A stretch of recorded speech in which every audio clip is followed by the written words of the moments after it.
Intro Hollywood is full of glamorous stars, but few lived a life as dramatic as Gloria Grahame. She was more than just a femme fatale. She was an Academy Award winning actress with undeniable talent, a striking presence, and a personal life that often overshadowed her career. From her rise in classic film noir to the scandals that haunted her, Graham's story is one of triumph, controversy, and ultimately tragedy. But who was she really? And what led to the fall of one of Hollywood's most captivating stars? Childhood and family. Gloria Grahame was born Gloria Penelope Hallward on November 28, 1923 in Los Angeles, California. She was the youngest daughter of Reginald Michael Bloxham Hallward, a British architect and writer, and Jean McDougall, a Scottish stage actress and drama teacher who was known professionally as Jean Grahame. Growing up in a family with strong artistic influences, Gloria was immersed in the world of theater from an early age. Her mother, an accomplished performer in her own right, provided her with early training in acting and elocution, instilling in her a deep appreciation for the craft. Gloria also had an older sister, Joy Hallward, who later pursued a career in acting and married the actor John Mitchum. Raised in Los Angeles, Gloria attended Hollywood High School, a school known for producing many future stars. However, her passion for acting overshadowed her academic pursuits, and she left school early to fully commit to her dream of becoming an actress. Under the guidance of her mother, she developed a keen understanding of stage presence and vocal projection, skills that would later become hallmarks of her cinematic performances. While some aspiring actresses of her time might have relied solely on their looks to break into Hollywood, Gloria had a strong foundation in performance technique, which set her apart from many of her contemporaries. Her early career was shaped by her work in theater, where she quickly gained recognition for her expressive performances and striking beauty. She began performing in local stage productions, capturing the attention of casting agents and producers who saw her potential as a film actress. Hollywood, always in search of fresh talent, took notice of the young starlet, and soon she was on the path to a promising career in the film industry. Despite her natural talent, she was not immediately propelled to stardom. Like many young actresses of her time, she had to navigate the challenges of the industry, proving herself in small roles before landing more significant opportunities. Although Gloria was deeply influenced by her mother's career in the performing arts, their relationship was not always smooth. Jean McDougall was known to be a strict and demanding mentor, and she had high expectations for her daughter. Some sources suggest that Jean was a dominant figure in Gloria's life, closely overseeing her career and often offering unsolicited advice on how she should conduct herself as an actress. This dynamic, while beneficial in the early stages of Gloria's training, may have also contributed to the insecurities that plagued her throughout her life. Even from a young age, Gloria was aware of the intense pressures placed on women in Hollywood. Beauty was a currency, and actresses were often expected to conform to rigid standards of appearance. As she transitioned into film, she became increasingly self-conscious about her looks, particularly her upper lip, which she believed was too thin. This insecurity later led her to undergo experimental cosmetic procedures that, rather than enhancing her appearance, left her with long-term complications. Her early awareness of Hollywood's unforgiving beauty standards would foreshadow the struggles she faced later in her career, as she fought to maintain her allure in an industry that often discarded aging actresses. Gloria Grahame's career was defined by her unique ability to balance sensuality and vulnerability, making her one of the most compelling actresses of her era. She made her film debut in Blonde Fever, 1944, but it was her role as Violet Bick in Frank Capra's It's a Wonderful Life, 1946, that first brought her to widespread attention. Though a small role, her performance as the flirtatious yet kind-hearted young woman in Bedford Falls left a lasting impression on audiences. However, despite this breakthrough, her home studio, MGM, was unsure of how to market her and soon sold her contract to RKO in 1947. At RKO, Grahame found her niche in film noir, a genre that would define much of her career. She earned her first Academy Award nomination for Crossfire, 1947, in which she played a doomed nightclub worker named Ginny Tremaine. Her ability to convey depth and complexity in characters that might have otherwise been dismissed as mere archetypes set her apart from many of her contemporaries. She continued to thrive in noir, delivering one of her finest performances in a Lonely Place, 1950, opposite Humphrey Bogart. As Laurel Gray, she portrayed a woman caught between love and suspicion, perfectly capturing the psychological tension that made the film so gripping. Her greatest professional triumph came with The Bad and the Beautiful, 1952, where she played Rosemary Bartlow, the neglected wife of a screenwriter. Though her role lasted only about 9 minutes, it was enough to earn her the Academy Award for Best Supporting Actress. This win solidified her reputation as a powerhouse actress who could make a significant impact even with limited screen time. That same year, she starred in Sudden Fear alongside Joan Crawford and Jack Palance, further proving her ability to hold her own against Hollywood's biggest stars. The early 1950s saw Grahame at the height of her career with standout performances in The Big Heat, 1953, and Human Desire, 1954, both directed by Fritz Lang. In The Big Heat, she played Debbie Marsh, a woman whose brutal disfigurement at the hands of a sadistic gangster, Lee Marvin, is one of the film's most shocking moments. Her portrayal of Debbie, who transforms from a victim into a vengeful force, remains one of her most memorable performances. Similarly, Human Desire showcased her ability to portray morally ambiguous characters with nuance and emotional depth. By the mid-1950s, Grahame attempted to expand beyond the femme fatale roles that had defined her career. She took on the role of Ado Annie in the musical Oklahoma, 1955, a departure from her usual dark and seductive characters. While she brought her signature charm to the part, the film did not significantly boost her career in the way she had hoped. Around this time, she also faced personal struggles, including a failed cosmetic procedure that affected her speech and appearance.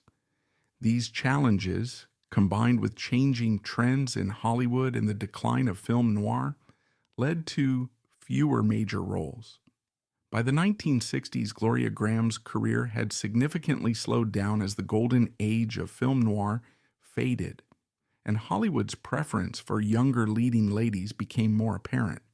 While she no longer secured the high-profile roles that defined her in the 1950s, she remained a working actress, shifting her focus toward television and theater.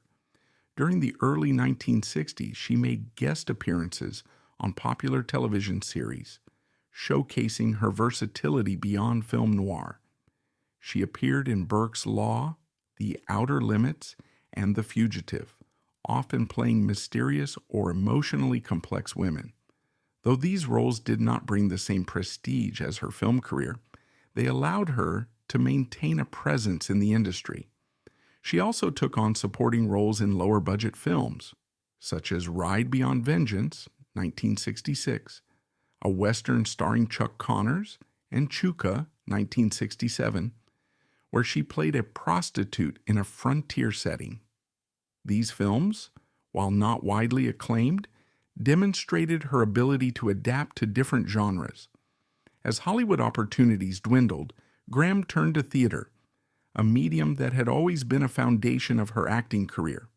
She performed in regional productions across the United States, including summer stock theater, which provided steady work for veteran actors.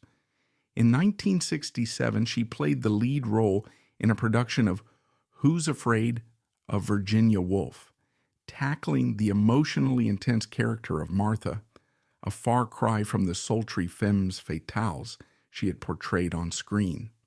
Her performance was well received, proving she could hold her own in dramatic stage roles. Throughout the 1970s, she continued to work in television, making appearances on crime dramas like Mannix and Kojak. However, by this time, she had largely faded from mainstream Hollywood. Many of her roles during this period were in independent or foreign films that received limited distribution.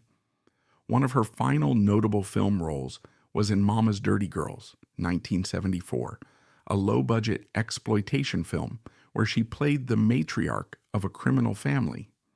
By the mid-1970s, Grahame relocated to England, where she found work in theater once again. She performed in various stage productions, often in smaller, more intimate venues, compared to the grand Hollywood productions of her past. In 1979, she landed a role in a London production of The Glass Menagerie, marking one of her last major stage appearances. Despite her declining health and career setbacks, her passion for acting never wavered. Marriages and scandal. Gloria Grahame's love life was as dramatic and turbulent as the roles she played on screen. Over the course of her life, she married 4 times, with each relationship bringing its own set of challenges, controversies, and scandals. While her professional career soared in the late 1940s and 1950s, her personal life was filled with tumultuous relationships that often made headlines and in some cases overshadowed her achievements as an actress. Her first marriage was to actor Stanley Clements, whom she wed in 1945. Clements was a character actor known for his work in comedies and crime films, but he never reached the level of fame that Gloria did. Their marriage was short-lived, lasting only 3 years before ending in divorce in 1948. There was little controversy surrounding their split, as it appeared to be a fairly standard Hollywood marriage that simply didn't work out. However, just one day after finalizing her divorce from Clements, Gloria married her second husband, the celebrated director Nicholas Ray, a move that would set the stage for one of the biggest scandals of her life. Nicholas Ray, best known for directing Rebel Without a Cause, 1955, was an important figure in Hollywood, and their marriage initially seemed promising. They had a son together in 1948, Timothy Ray, but their relationship quickly unraveled. Nicholas Ray was known to have struggled with alcohol and drug abuse, which contributed to the instability of their marriage. However, the most shocking and infamous event that led to their separation occurred in 1951 when Ray allegedly walked in on Gloria in bed with his teenage son, Anthony Tony Ray, who was just 13 years old at the time. This revelation sent shockwaves through Hollywood and ultimately led to the couple's divorce in 1952. While Nicholas Ray never spoke publicly about the scandal, the rumor circulated widely within the film industry, permanently damaging Gloria's reputation. Though some, including Gloria's later partner Peter Turner, claimed that the relationship between her and Tony only began when he was older, the rumors of an affair with her underage stepson haunted her for the rest of her life. Despite this controversy, Gloria moved on to her third marriage in 1954, this time to Cy Howard, a television producer and writer known for his work in radio and early television sitcoms. Their marriage lasted 3 years and produced a daughter, Mariana Paul Howard, born in 1956.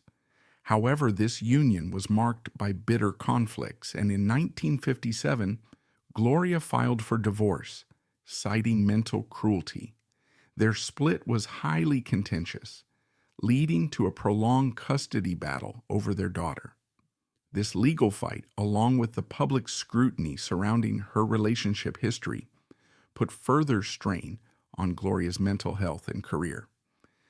By the late 1950s, her public image had already been damaged by scandal, but what came next cemented her reputation as one of Hollywood's most controversial figures.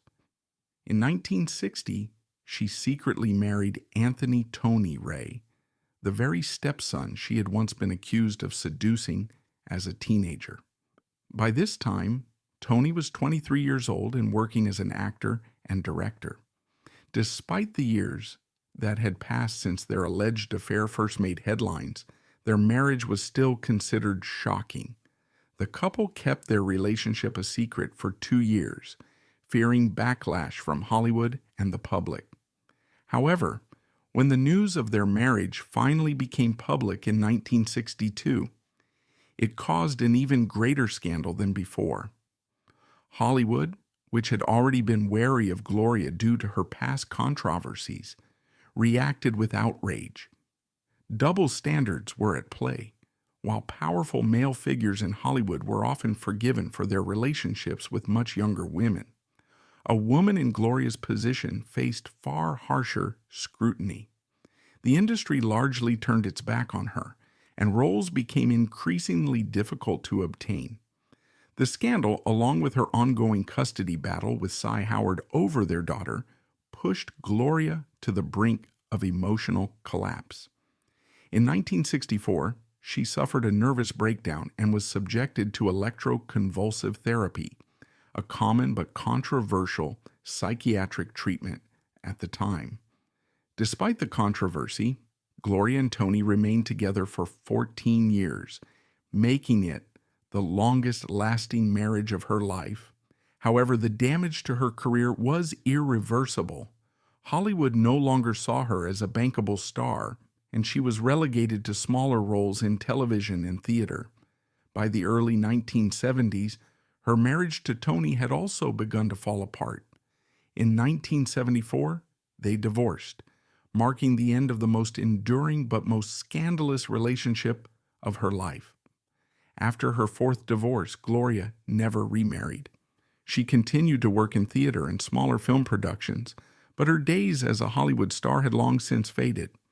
Although she remained dedicated to her craft, the scandals surrounding her marriages, particularly her relationship with Tony Ray, left an indelible stain on her legacy. Even after her death in 1981, the controversy continued to follow her, with many still debating the true nature of her relationship with her former stepson. Other relationships. Beyond her 4 tumultuous marriages, Gloria Grahame had one final significant romantic relationship with British actor Peter Turner. They met in 1978 when Grahame, then 55, was performing in a play in London. Turner, a 26-year-old aspiring actor at the time, was instantly drawn to her charm and vulnerability. Despite their nearly 30-year age gap, their connection quickly deepened into a profound and passionate love affair. Their relationship lasted from 1979 until Graham's death in 1981 from breast cancer. During their time together, Grahame and Turner formed an unconventional but deeply affectionate bond. They traveled together, from Graham's modest home in Malibu to New York, where she was still recognized and greeted warmly by doormen and taxi drivers who remembered her from her Hollywood heyday. Turner introduced Grahame to his family in Liverpool, where she found warmth and acceptance in their working-class home. In return, Grahame welcomed Turner into her world, showing him glimpses of the glamour she had once lived. As Graham's health declined, Turner became her primary caregiver, providing support when she refused to acknowledge the severity of her illness. Despite her resistance to medical treatment, Turner and his family took her in, ensuring she was surrounded by love and care in her final days. Following Graham's passing, Turner wrote a memoir titled "Film Stars Don't Die in Liverpool," chronicling their relationship and his experiences with her during her final years.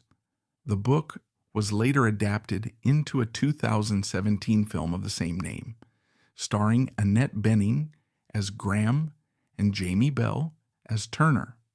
The film received critical acclaim for its poignant portrayal of their love story, shedding new light on Grahame's later years and offering a deeply personal perspective on the star's struggles and resilience.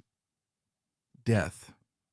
By the early 1980s, Gloria Grahame's health had begun to deteriorate, but she refused to acknowledge the severity of her condition. In 1974, she had been diagnosed with breast cancer, a disease she initially battled with radiation therapy and lifestyle changes. Remarkably, her cancer went into remission within a year, and she continued working as if nothing had happened.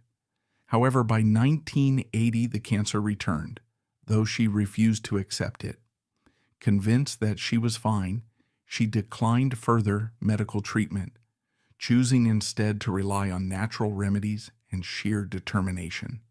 Despite her worsening condition, Grahame insisted on continuing to work. In 1981, she traveled to England, where she joined a small theater production in Lancaster. It was there, while preparing for a performance, that her health took a dramatic turn for the worse. She became increasingly weak, suffering from severe pain and exhaustion, yet she still dismissed it as a minor digestive issue. Her symptoms worsened until she collapsed in her hotel room, unable to continue working. Realizing she could no longer care for herself, she reached out to Peter Turner, the former lover with whom she had shared a deep connection years earlier. Upon hearing of her condition, Turner rushed to her side and brought her to his family home in Liverpool, where his mother and relatives cared for her. Even as her body weakened, Grahame remained in denial, insisting that she just needed time to recover. She refused to be hospitalized, determined to maintain her independence. Turner, growing increasingly alarmed, contacted Grahame's family in the United States. Her eldest son, Timothy Ray, immediately flew to England to be with her. Realizing the seriousness of the situation, Timothy and Turner persuaded her to return to New York for proper medical care. Though reluctant, she finally agreed. In early October 1981, she was flown back to New York City and admitted to St. Vincent's Hospital in Manhattan. However, by that point, her body was too weak to fight. The cancer had spread aggressively, leaving doctors unable to do anything to save her. On October 5, 1981, just hours after being admitted to the hospital, Gloria Grahame passed away at the age of 57. Her official cause of death was complications from recurrent breast cancer. Her body was flown back to Los Angeles, where she was laid to rest at Oakwood Memorial Park Cemetery. Despite her once iconic status in Hollywood, her passing did not make major headlines, as many in the industry had long since forgotten her. However, those who knew and loved her, including Peter Turner and her children, mourned the loss of a remarkable woman who had lived on her own terms. In the years following her death, Grahame's legacy was rediscovered, particularly through Turner's memoir, Film Stars Don't Die in Liverpool, which detailed their relationship and her final years. In 2017, the memoir was adapted into a film of the same name, starring Annette Bening as Grahame and Jamie Bell as Turner, bringing renewed attention to her life and career. Though her final years were marked by illness and obscurity, Gloria Grahame remains an enduring figure in Hollywood history. A talented, complex woman whose screen presence and personal resilience continue to captivate audiences to this day.